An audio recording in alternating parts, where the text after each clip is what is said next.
shall pursue. I will surrender all of my days to follow your ways.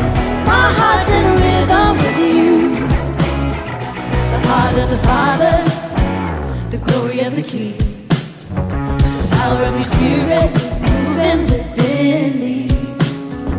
I'm living in your freedom. I'm living in your peace.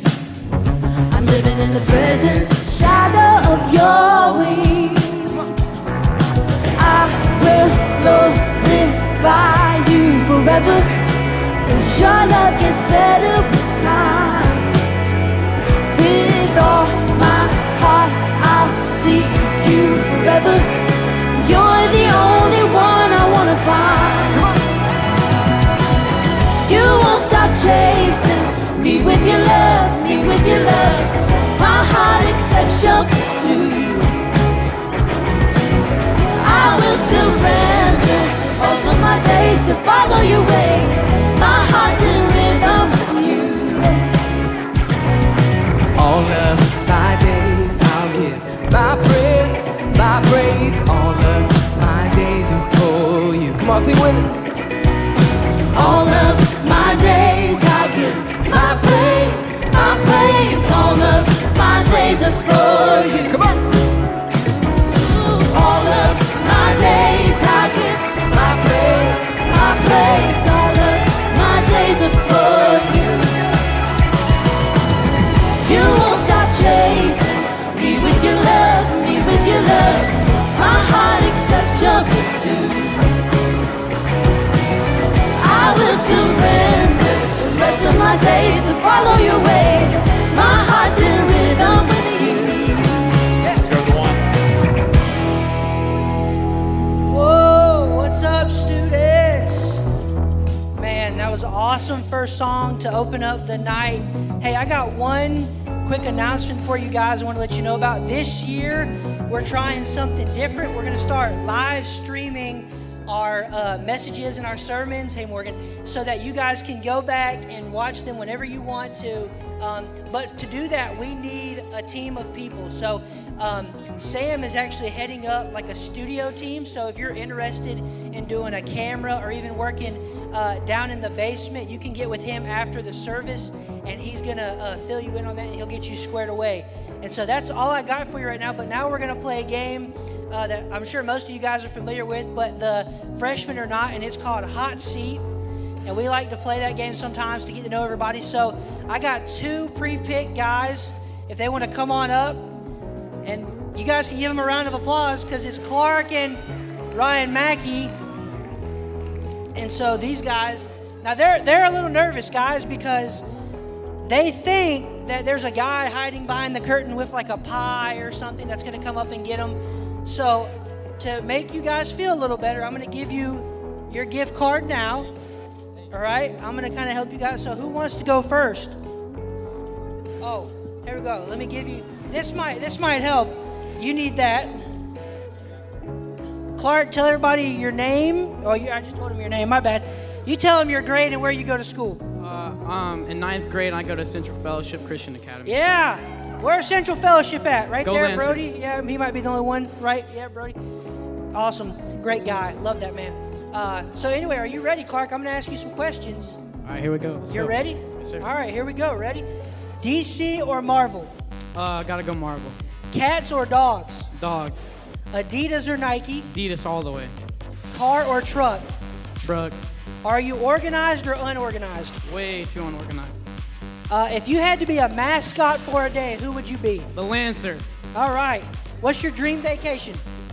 I don't know. Probably go to Denver. Okay. Netflix or Hulu? Hulu. Hulu? Vine or TikTok? TikTok. Favorite female singer? Gotta go T Swift. All right. Crocs or Chacos? Crocs. All right. Chick-fil-A or Zaxby's? Chick-fil-A. Mexican or Chinese? Mexican. All right. Dream car? Audi R8. Who would play you in a movie? That's hard. Probably seconds. Steve Carell. All right. Mac and cheese or mashed potatoes? Mac and cheese. All right, man. That's 0. That's awesome. Y'all give it up for my man Clark. Clark, you can pass the mic off. All right, young sir, tell everybody your name and where you go to school. Ryan, I go to Houston County High School and I'm in 9th grade. Where the Bears at? Oh, whatever. I don't know if that's what a bear sounds like. That's probably not what a bear sounds like at all, but all right, you ready? No. No, you're not ready, but we're going to go for it anyway, all right? All right, DC or Marvel? Marvel. Cats or dogs? Dogs. Favorite movie? I don't have one. Okay. Adidas or Nike? Nike. Car or truck? Truck. Okay. Oh, organized or unorganized? Way unorganized. All right. Dream vacation? The beach. Okay. Netflix or Hulu? Netflix. Favorite female singer? Cardi B. Crocs or Chacos? Crocs. All right. Chick-fil-A or Zaxby's? Chick-fil-A. Favorite color? Pink. Dream car? F-250. Who would play you in a movie? Bruce Wayne. Bruce Wayne. He ain't a real person. Okay. Roddy Downey Jr., All right. whatever his name is. Iron Man. Disney or Universal? Disney. Pants or shorts? Shorts. All right. Mac and cheese or mashed potatoes? Mac and cheese. Soda or water? Water. All right. Patagonia or North Face? Patagonia. All right. That's awesome. You can hand me that back. Y'all give it up for Mackie. He did great. Hey, go ahead. We're going to head back into worship now. Stand back up. Give somebody a head nod. Or as Will Perez says, a high five. Wi-Fi, hi-fi. Something like that. Sorry, I'm waving at you now. But we're going to head back into worship now.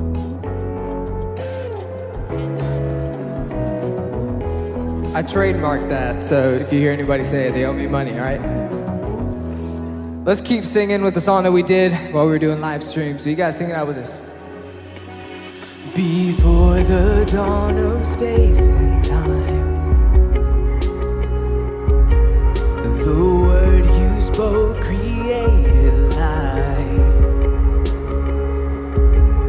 From Eden unto heaven's gates,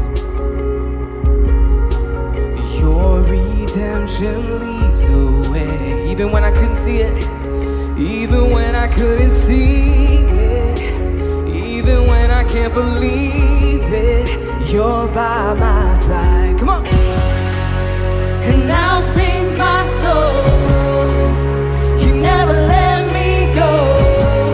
And after all this time, there's no doubt in my mind. The one thing I know, you're the fire in my bones. Until the end of time, your love will never die. Past presence, saw your face, time and time again you came. Faith and future now alive. Revival is what we prophesy.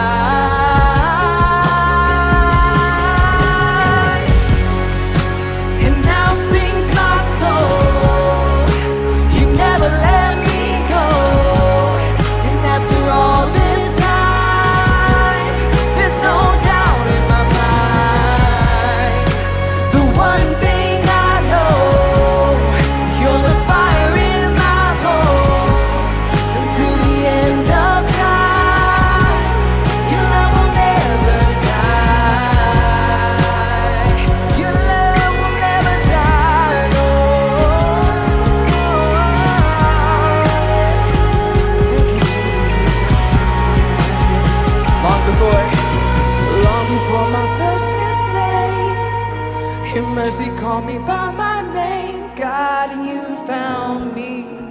You'll always have me. Come on. Faithfulness from age to age.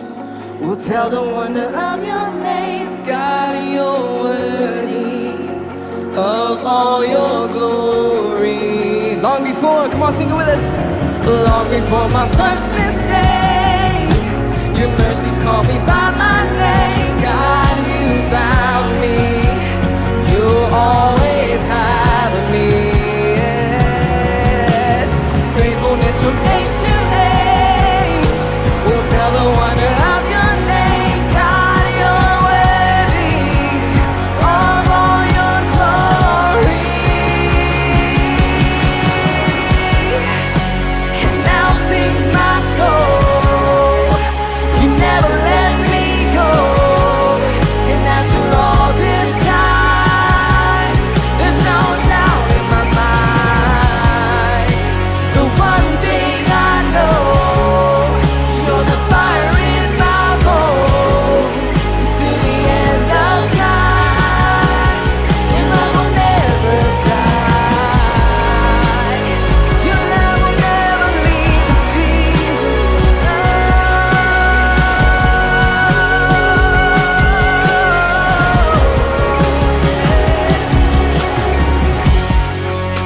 take a moment as we sing this next song. You guys really know this song. I want to hear you just worship with God this evening. God is a way maker, and He'll make a way for you when you don't even see it. How many of you can testify to that? God's made a way when there was no way. So let's sing this song out as a testimony that He has made a way for us, okay?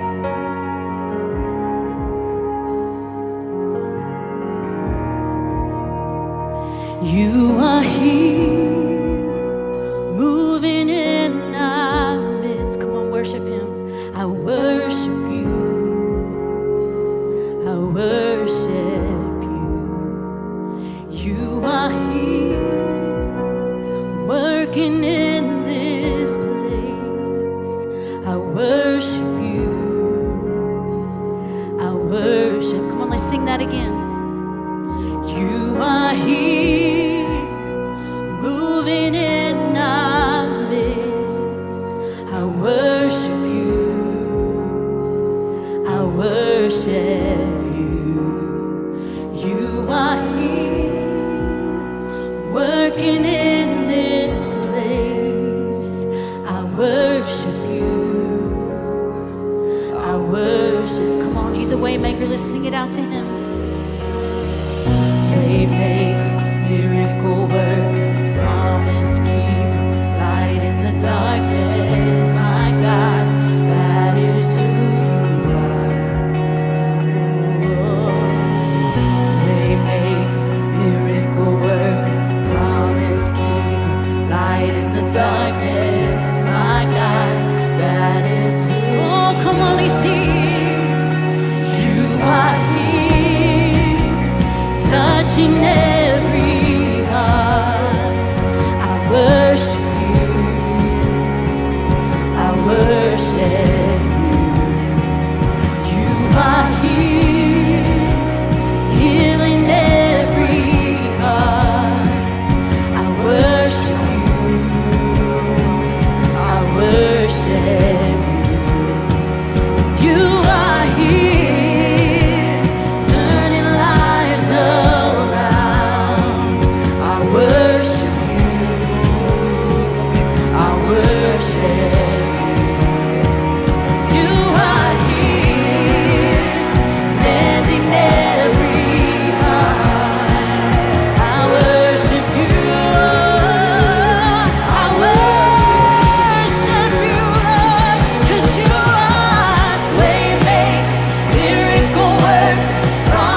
palms of your hand. And we say, God, take what we have and use it. Make a way, God. Let us see the future with you in it. Change our hearts, God, and help us to know that you will always carry us through all the trials, through all the hard times, God. You are there. And we are grateful and we are thankful for the hand of God that carries us. God, we want to praise you tonight. We want to lift your name up and let you know that you are worthy of everything and everything that we could give you, Lord. We can't give you enough. And we praise you tonight and we worship you. Amen and amen. Thank you, guys. You can be seated.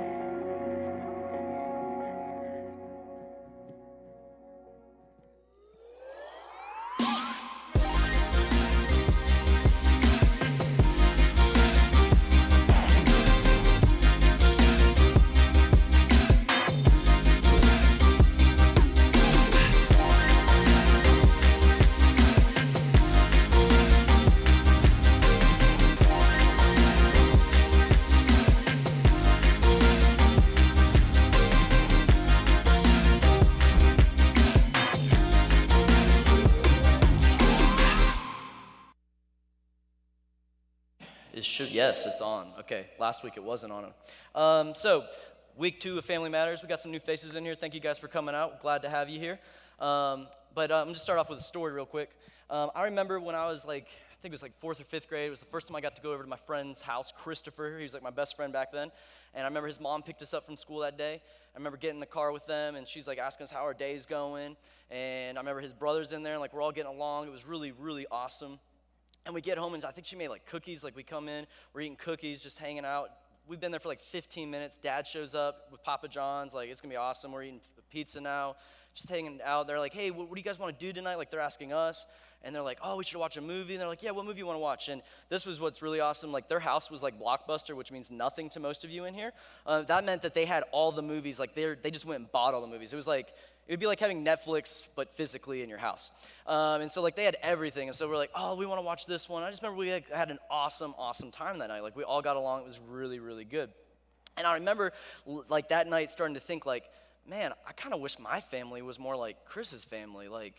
They kind of got it all together. And not that my family was bad or anything, but I was we're not perfect. And this family seems really, really good. I think I could do this. I think I could live here. And maybe you guys have felt that at times. Maybe you've went to one of your friends' house. You're man, I wish I lived there. I wish that was my mom. I wish that was my dad. I wish those were my siblings. I wish that we did things like them.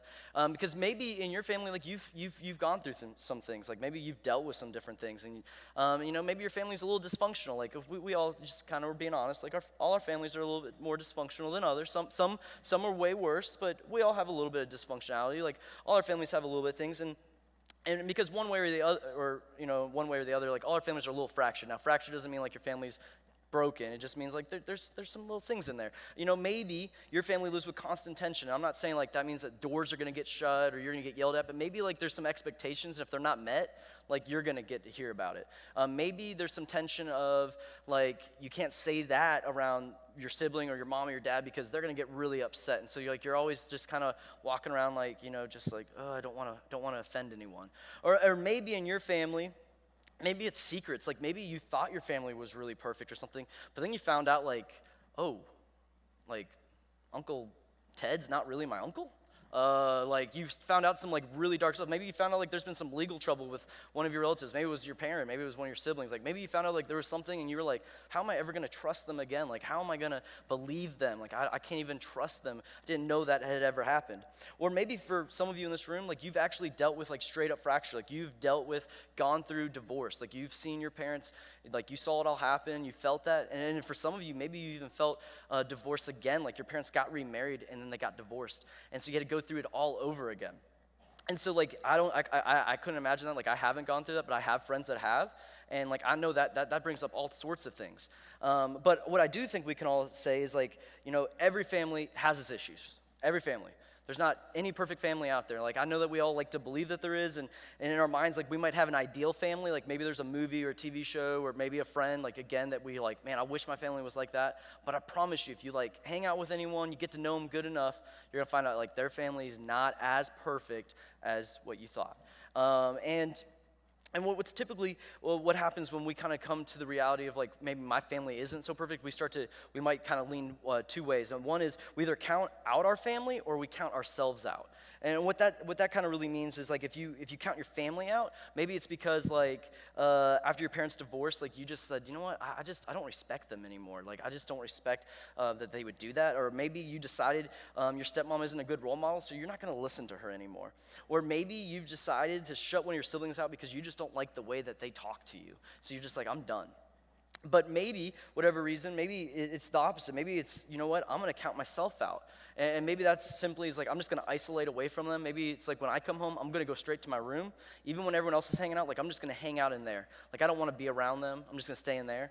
Or maybe you have the thought of like, man, I'm done with my dad. I'm done with him not showing up. Like I'm done with my mom talking to me like that. I'm tired of my sibling treating me like this. Like I'm just over it. Like I'm just done. Maybe that's where you're at. And all of us have probably felt the pull of wanting to get away from our family at times. Maybe some more than others. Maybe some of you are currently feeling like that. You're like, I just can't wait to get into college. Like I can move away. Like I know there's someone in this room who probably feels like that. Which again, that's not going to fix everything, by the way. But I know that there's some of you who think that. But what if I told you guys like there's actually like something out there like it's better than just like writing your family off? Because a lot of us kind of treat our family like the things that they've done to us like it's written on permanent marker. Like it can't be changed. Like once it happened, it's done. Like it's there. It was written in Sharpie. Unlike using like a whiteboard, you know, it's like no, it's permanent. And we don't forgive. We just continue.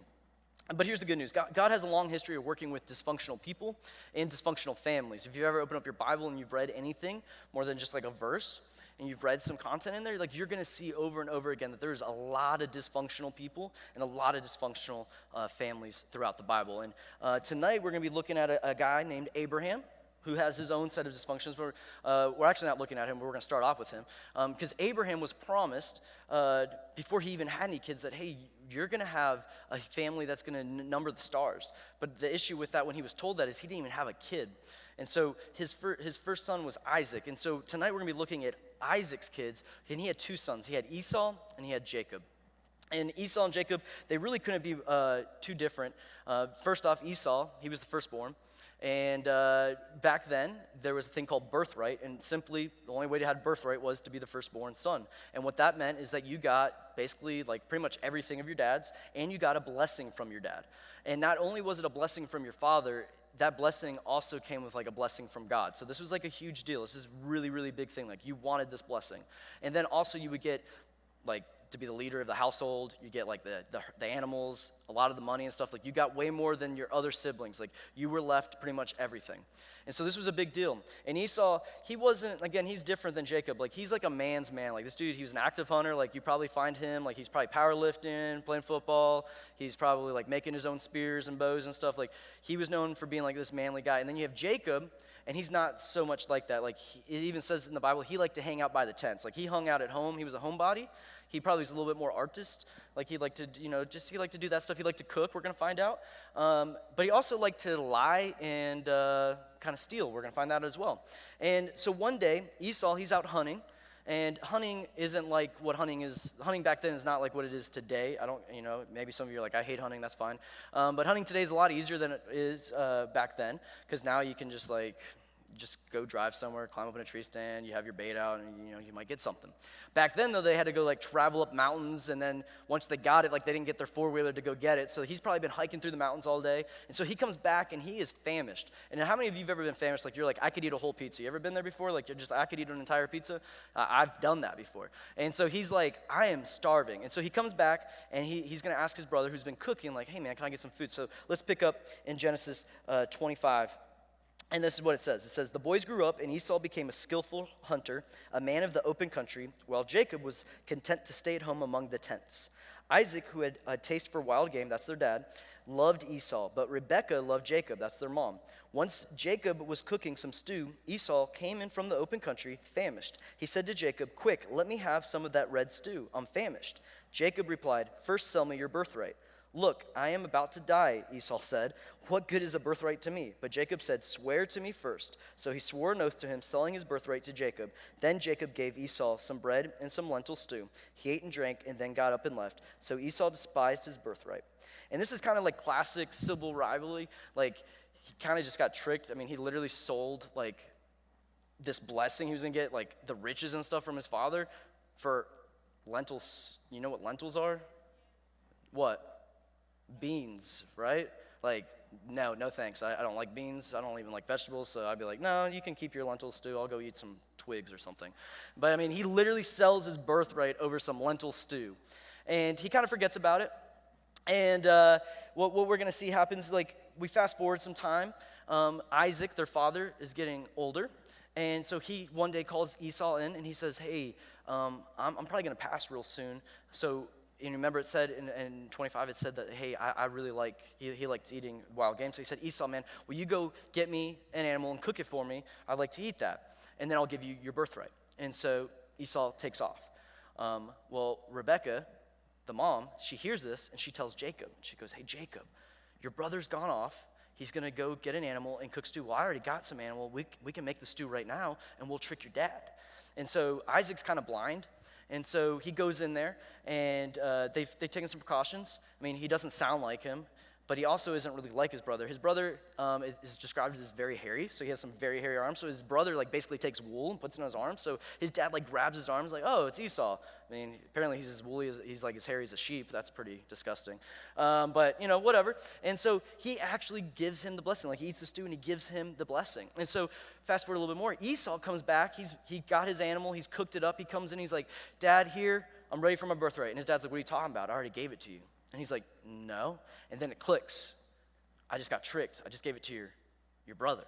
And so Esau begs him. He's like, Dad, please give me my birthright. But he knows that he can't technically give it. He's already given it to Jacob. So he does give him a smaller blessing, but it can't be the same blessing. It can't not be the equivalence of it because, again, like I said, God is going to bless him as well. Like, he knows that he can't take away what he already gave to Jacob, which I know sounds silly to a lot of you right now because you're like, well, that's dumb. But again, this is thousands of years ago, and this is like the way they did things. Just like if you told them like what age you got a cell phone, they would say that's really stupid because they don't even know what that is. So just remember, like, things are totally different back then, and this is a really, really big deal. And it's so bad that when Esau figures it all out, like, Jacob catches wind that, like, Esau's basically said, hey, when Dad dies, I'm going to kill you because you just took everything that was mine. So Jacob flees. And so I'm not going to tell you the rest of the story because I think this is really awesome. You guys really, if you're looking for like a dysfunctional family and like how does God work through this, like, you need to read it. Start in Genesis 25, and it'll take you through like the next like 9 to 10 chapters. But this thing spans like 20 years. Like, this is a huge story, but it's really, really cool to see how God uses them. And what I think is really neat is because God knew their mess and saw how fractured they were, but he didn't run away from them. He used them anyway. So God doesn't just say, write them off. He doesn't go, they messed up, like, I'm going to stay away from them. Because what we do see is not only did God use the family in the book of Hebrews in the New Testament, which is, you know, thousands of years later, we see what is written, and this is what it says. It says, by faith, Isaac blessed Jacob and Esau in regard to their future. And here's what's amazing about this. The writer of Hebrews obviously isn't celebrating the dysfunction of the family. They aren't being held up as a model to follow, full of lying, deceit, threats of violence. They aren't mentioned as people who give us a model, like that's how you should be. But what it is showing is that they are mentioned to draw attention to who God is, a God who can take a dysfunction from any family and bring good to it. Which I think a lot of us, again, going back to our families, we write people off. And maybe that we isolate ourselves, or maybe we just written them off, whatever. But because we feel like, man, what they have done or what they did, like, that cannot be forgiven. Like, nothing good can come from that. But that's not true. Because I would guess if you asked Jacob and Esau in that moment, like just a couple days after, months later, whatever, after that whole thing happened when they stole the birthright, that they probably both would have said, God's not going to use this. There's nothing good going to happen. But again, if you continue reading that story, you're going to see what God does. And God does some amazing, amazing things. And like I said, we could really spend a whole series on that, on just their family. But for some of us in this room, as difficult as to believe, it would be a game changer if we could actually just imagine God using our family. If we could actually believe that, if we could actually see that, hey, God can take the bad that has happened in my life, what's happened to my family, the things that they've done, and he can actually make good come from that. Another way to kind of think about it is your family matters even when it's fractured. And I know some of you will get hung up on that word fracture because you're like, well, my family's not divorced, whatever. That's not what I'm talking about. But another way you could put that is, man, your family matters even when it's dysfunctional. Your family matters even when it has some things that you don't like, some things that you're embarrassed about, some things that just feel, I wish that never happened. I wish my parents weren't that way. But see, your family matters even when those things happen, because everyone who lives at your house is a fractured person. Everyone in this room is dysfunctional. Like, none of you are perfect. I'm not perfect. None of the leaders in here are perfect. Like, the only person who ever lived that was perfect was Jesus Christ. Everyone else is, like, messed up. Some way more messed up than others. I'm looking at some of you. Like, some of you are just a little bit more. I'm just kidding. Like, I'm really messed up. But the thing is, like, we can't count out our family. We can't count ourselves out. We can't count them out. So when your stepdad never shows up, don't write him off. Like, don't say, whatever, I'm done with you.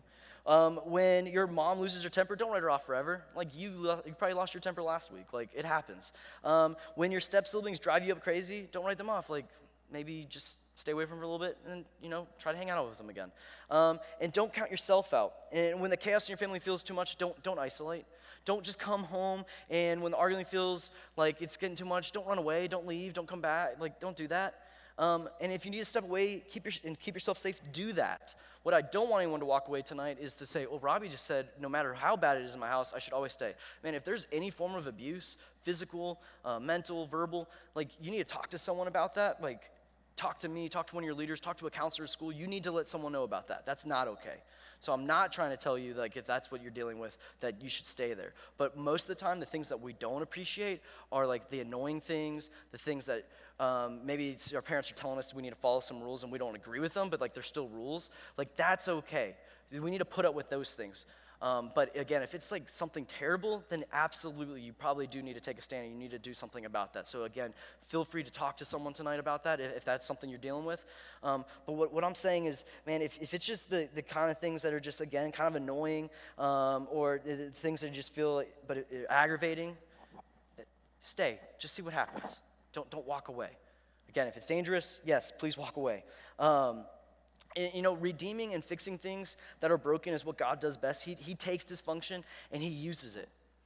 We can literally look at so many people in the Bible and see how he's used them over and over and over again. How they made so many mistakes, how they did so many things. I mean, literally, Jesus Christ, his lineage, if you look at where he came from, so many broken people. So many different families, so many messed up things, but God still chose all those people to be the ancestors of Jesus Christ. So don't say God can't use me, God can't use my family, because he can. It would be a real shame if you walked away or you counted them out and you didn't give God that chance, because God can use your story. He can use your family's story, but you got to give them the chance. And so my prayer for you guys is that you give your family a chance, that you don't walk away. And again, I know some of you in here are like, my family is awesome, and that's good. Like, I hope your family is. But for some of you, I know that you're like, man, I'm just done. Give them a chance, because God is writing a story. God has a plan for you guys. So we're going to talk more about this in small groups. I'm excited about that. And again, if you're dealing with something that you feel like you need to talk to, please pull me aside. Please pull a leader aside. Talk to a counselor at school. Don't let that just go untalked about. But I'm going to pray, and then we're going to stay in here, and I'll dismiss you by small group. Dear Heavenly Father, thank you so much for each and every one of these students and leaders in here tonight, Lord. And just thank you for using dysfunctional people, for using dysfunctional families. Thank you for being there through the good and the bad, and taking the bad and making good come from it, Lord. Thank you for doing that time and time again and again. And just be with everyone as we go back to work, as we go back to school. Keep us safe, and just let us be a light this week in all the places and all the interactions that we have. And just